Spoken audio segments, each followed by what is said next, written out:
از نظر علم سیاست شناسی، از نظر علم روانشناسی جمعیتی باورها کار میکنن. هم مارکس گفته بود که ایده وقتی به کوچه میبراید و علاقه قوه فیزیکی میگیرد، فقط گپی خالی نیست. بنابراین باورها کار میکنن. ما باید در مردم بعضی باورها رو آفریم که واسه نامش بوت‌ها گذاشتیم. اون بوت‌ها گاهی لازم هستن. چه خیلی مثلا اگر شما ونج روید، چرا از ونجی قدر پهلوان میبراید؟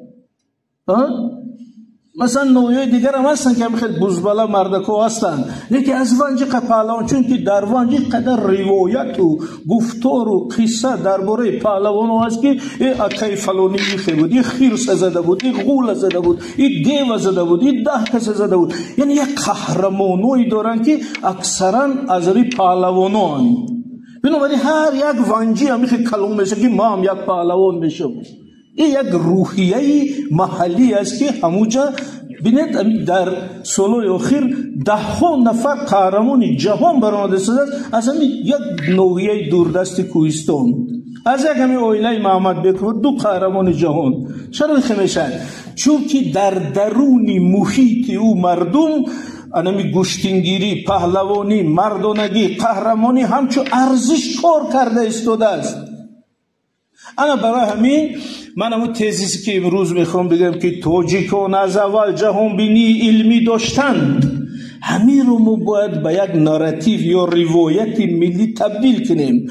یعنی ما همیشه گل و بلبل و شمع و پروانه و لیلی و مجنون نبودیم. ما ملت بودیم که از اول جهان بینی علمی داشتیم، این رو فراموش کردیم. چرا؟ بینید مثلا شما میگه ایگه پس کجا گرفته؟ یکم اینمی نوروز در ابتدای تمدن ما مفهوم استاده است به نام نوروز، و شما بدید که همین نوروز از تمام سالهای نوی که در تقویم بشر داریم فرق اساسیش این است که نوروز همچون حادثه طبیعی در طبیعت رخ میدهد.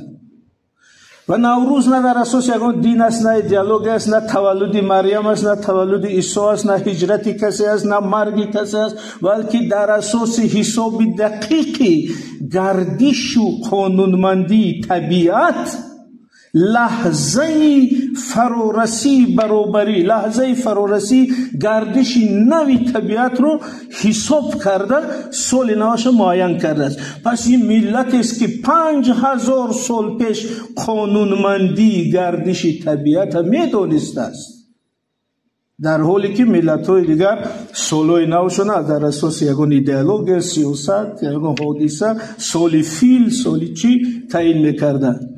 انا برای ما میگم که در اساسی تمدن ما از جهانبینی علمی شده است و اگر با نوروز کمی عمیق‌تر گیریم ما همین خیلی تقویم‌های قدیمی داریم که مردم ما هر روز سال رو، هر هفته سال رو، هر ماه سال رو از روی خصوصیت طبیعیش میشناختند که بنای در چیله کلان چی میشه، در چیله خور چی میشه، در هود چی کار میشه، در کجا یعنی اگر موسفیدای هنوز هستن در بعض دیه ها که هر یک قدمی، هر یک گردش افتابه میشناسم. مثلا در این درواز من یک موسفید او خوردم، گفت که این همی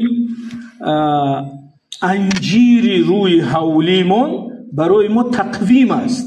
تقویم بگم این انجیر مخچه کرد، آهو بچه کرد. یعنی وقتی انجیر مخچه کنه آهو تولد میکنه. با انجیر زرد شد نمیدونم چی شد، انجیر سرخ شد ایخه شد، انجیر پوستش ریخت تیرامو سر شد. اگر انجیر خنک زنه سال، یعنی که در حرارت معین خنکش میزنه، سالی خیلی بیو. سایه انجیر 2 برابر شد، نماز عصر شد. سایه انجیر رو شد، نماز پیشین شد. از انجیر کلندر ساخته، ساعت ساخته است و این در طول 1000 سال تجربه شده است. و برای همین نیاگان ما همیشه با طبیعت، با علم، با شناخت قانونهای طبیعت نزدیک بودند و این دقیق می شناختند. و درباره نوروز بیرونی چی گفت؟ گفت که هیچ وقت تغییر نباید. چرا؟ تو زمانی که زمین توب میخورد نوروز می شود، تا زمانی که آفتاب تا میخرد نوروز میشود. بنابراین نیوگان ما معجزه بزرگ شاهنامه بود که 5000 سال پیش همین قانونمندی را شناخته او را آغاز سال نو خود قرار دادند. همین مثال در ذهن هر یک کودک ما باید هم خیلی بزرگ شد با همین فکر که ما از اول جهان بینی علمی داشتیم، ما هیچ وقت خیالی به جهان نگاه نکردیم. و درباره این شناخت وقت زیاد است. مقصد من از این گپ چی بود که یعنی همین تجربه بزرگ علمی که همیشه در تمدن ما بود باید امروز یکی از افتخارات از نظر ایدئولوژی ولی از نظر عملی یکی از پایه‌های ملت سازی ما باشد.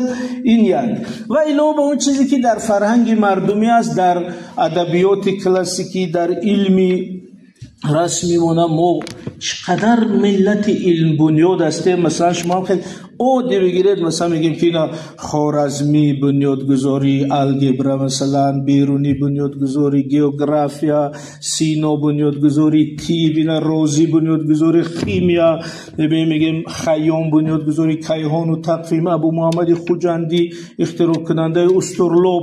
اگر همین یک روی خط از بزرگانی علمی دقیق کنیم، ما می‌بینیم که در جهان در حقیقت سهم تاجیکان در رشد علم بسیار بزرگ است.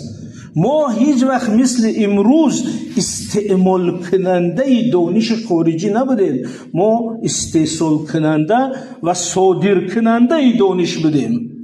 شما همون مثالی که حاضر خوشبختانه خیلی جا میرم میشنوم که تکرار میکنن، همون مثالی که گفتم در امی شهر وین میرید، وین پایتخت استریا، در امی درآمدگاه بنای سیاسی سازمان ملل متحد مجسمه 4 تاجی که ماندن، ابن سینا، رازی، بیرونی، خیام. ببینید اونا نگفتن که اینا شاعرانی بزرگن، نگفتن که اینا ربایی سرای بزرگای در دست بیرونی یک گلوبوس مانده است، گفته است این پدری علمی گئوگرافیا، کره شکل بودنی زمین را برای بشر فهموند. در دست سینا او چیزی کالبه طبیه گذاشته، گفته است پدری علمی طب، اروپا از این علمی طب آموخت. ولی ما افتخار میکنیم مثنوی داریم، شاهنامه داریم. یکی از تمام کتابایی که در تمدن ما آفریده است این القانون سینا است که 700 سال کتاب درسی طب جهان بوده است.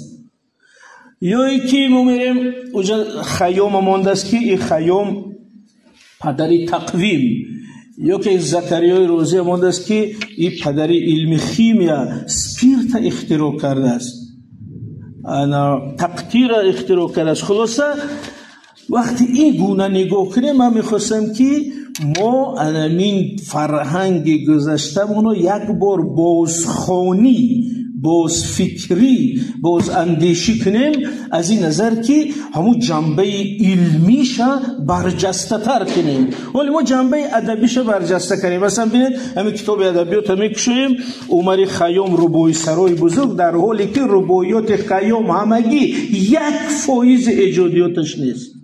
خیام متماتیک، ستاره شناس، کیهان شناس، پدری تقویم، کسی که تقویم جلالی را آفریده است. جهان در حیرت است که چگونه در امو عصر کلندری آفریده است که از کلندرهای امروز 11 ثانیه فرق میکند. با آنمون حشمتش ما گرفتیم در کتاب ادبیات صنف 6 و 8 میگیم خیام ربوی سرای بزرگ، ولی که در وقت بیکاریش اون ربوی نوشته است، ولی خیام متماتیک، خیام استرونوم، خیام ستاره شناس فراموش. برای من گفتن که از همین کتاب ادبیات گرفته خیام رو در روی کتاب استرونوم گذاشتن، در روی کتاب متماتیک که جای لمناس افته که بچه ما کشور میگه که این علم بابای من ساخته است.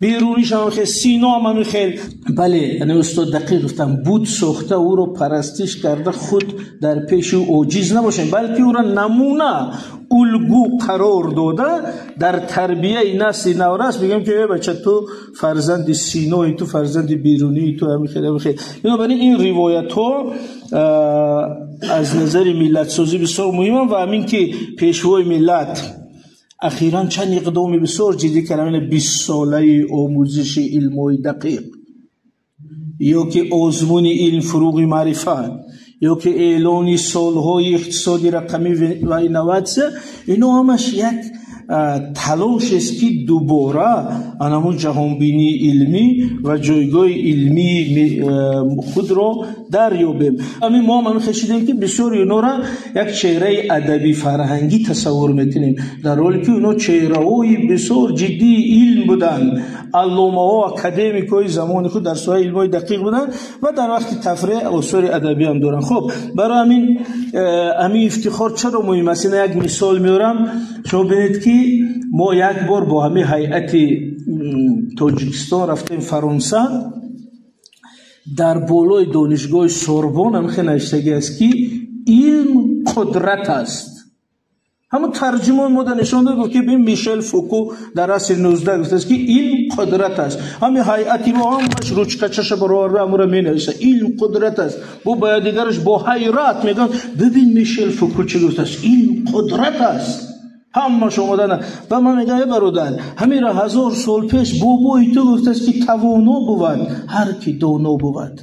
دقیقاً فردوسی 1000 سال پیش همین گفت، اما ما فردوسی رو هم تو شاعر فکر کرده گپی رو دقت نمیدیم. و میشل فوکو گفته است توانا بود هر کی دانا بود در شکلی علم قدرت است، چون که توانا به عربی قدرت میشه دیگه.